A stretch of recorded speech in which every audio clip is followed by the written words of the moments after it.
Hello दोस्तों, welcome to our channel vacancy update. और अगर आपने अभी तक चैनल को सब्सक्राइब नहीं किया है तो चैनल को सब्सक्राइब करिए और साथ ही साथ वीडियो को लाइक भी ज़रूर से करिए। तो दोस्तों, आप देख रहे हैं जैसा कि डिस्प्ले के कि बीएसएससी के काउंसलिंग के सारे अनुमान हो गए ख़त्म, यानी कि एक सप्ताह का उसने डेट दिया था और कल सैटरडे था और किसी तरीके का कोई नोटिफिकेशन नहीं आया है। बीएसएससी के इंटर स्तरीय परीक्षा जो 7 साल से अभी विलंबित है उसके लिए किसी तरीके का कोई अपडेट नहीं दे रही है बीएसएससी। और पूरा एक सप्ताह ख़त्म हो गया और जितने भी तरीके के जो ऑर्गेनाइजेशन थे या फिर जो सर थे, रहमान सर थे, या फिर जो भी अलग अलग तरह के ऑर्गेनाइजेशन का अंदाज़ा झूठ सच क्या था पता नहीं। मैंने ऑर्गेनाइजेशन से बात किया, कहना उनका ये होता था कि ऑर्गेनाइजेशन से हमने बात की है, 2 दिन में आने वाला है नोटिफिकेशन काउंसलिंग के रिगार्डिंग, या फिर एक सप्ताह में आने वाला है नोटिफिकेशन काउंसलिंग के रिगार्डिंग, 1 दिन 2 दिन, इस तरीके के बहुत सारे झूठ देखने को मिले। अब ये अनुमान था या फिर सिर्फ झूठ था, क्योंकि आयोग तो कभी इस बारे में बात ही नहीं किया। आयोग ने किसी से नहीं बात किया। माँ प्रेमा फाउंडेशन से क्या बात हुआ नहीं हुआ, बात किया या झूठ था, वो तो सीधे तौर पे अभी भी बीएसएससी ऐसा रवैया है उनका जैसे कि बाहर कुछ हो ही नहीं रहा है। यानी वो एकदम, एक कहावत है, कान में तेल डाले हुए है, बिल्कुल उनको कुछ सुनाई नहीं दे रही है। क्या आंदोलन, क्या ट्विटर कैंपिंग, शांतिपूर्ण धरना प्रदर्शन, उनको कुछ समझ में नहीं आ रहा है। ठीक है। और ये जो न्यूज़ेज़ आई 2-3 तरीके की कि एक सप्ताह 2 दिन 4 दिन में आने वाला है नोटिफिकेशन, ये सब मिथ्या था, सब खत्म हो गया। आयोग किसी से मिलना नहीं चाहती है, बात नहीं करना चाहती है, और अभी भी आयोग अपने हिसाब से ही काम कर रहा है। उसको कोई फर्क नहीं पड़ता आप कैंपिंग चला रहे हैं या फिर आंदोलन चला रहे हैं, कोई फर्क नहीं पड़ता है। तो सब ठीक है एक तरीके से। अब 23 तारीख को जो आंदोलन का तिथि घोषित हुआ है, सभी लोग आइए, प्रयास करते हैं, लेकिन हालांकि अपना प्रयास तो छोड़ना नहीं चाहिए, क्योंकि अगर आयोग अपनी मनमानी कर रही है तो कब तक करेगी।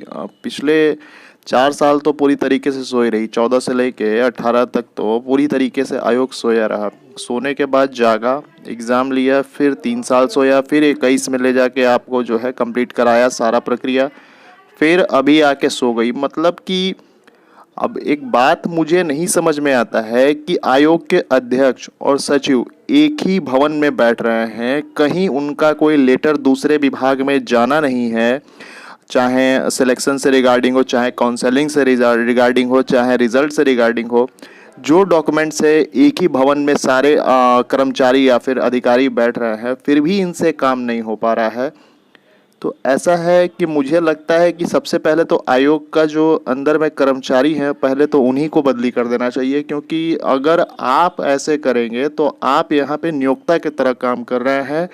कर्मचारी आप लोग ऐसे हैं जो कि अलग अलग विभाग में जॉब दे रहे हैं नए नए कैंडिडेट्स को, मान के चलिए बेरोजगार को, और आपके कारण ये जो है बेरोजगारी जो 1 साल में कंप्लीट होना है वो 7 साल हो गया। 7 साल एक बहुत बड़ा समय होता है, 7 साल में बहुत कुछ बदल जाता है, और 7 साल से कोई बंदा बैठ के सिर्फ और सिर्फ इसलिए इंतज़ार कर रहा है कि कब उसकी नौकरी लगे।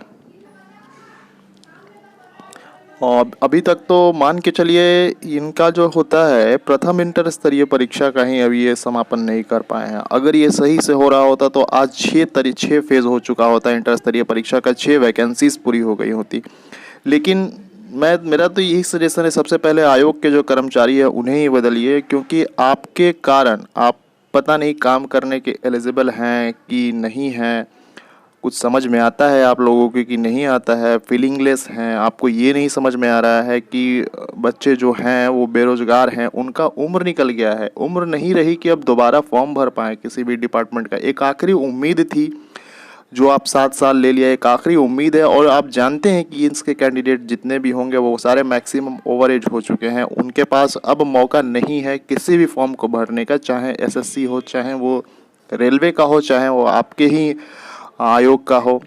तो आखिर ऐसा क्यों रवैया किया जा रहा है, आप लोग ऐसा कर क्यों रहे हैं, इसके पीछे कारण क्या है? जब आप ये नोटिस दे सकते हैं कि आयोग के कार्य में बाधा पहुंचाया जा रहा है, कैंडिडेट्स के द्वारा असामाजिक उपद्रव फैलाया जा रहा है, इतना नोटिस दे के आप निकाल सकते हैं। तो एक ये नोटिस नहीं दे सकते हैं आपकी काउंसलिंग से रिगार्डिंग जो भी तिथि वगैरह है वो किस तिथि को आप घोषित करिएगा, यानी कि आपका जो इंटरनल मीटिंग है क्या है नहीं है वगैरह, या फिर सब झूठ है मीटिंग वगैरह, आपके द्वारा तो कुछ बताया नहीं गया है किसी नोटिस में, अलग अलग ऑर्गेनाइजेशन बता रही। तो एक आप नोटिस सिर्फ इतना दे देते हैं कि मेरा जो भी इंटरनल प्रक्रिया है इस तिथि तक हो जाएगा, या फिर जो भी इंटरनल प्रक्रिया इस तिथि तक हो या ना हो, मैं इस तिथि को काउंसलिंग का डेट आपको बता दूंगा या फिर काउंसलिंग के लिए नोटिफिकेशन निकाल दूंगा।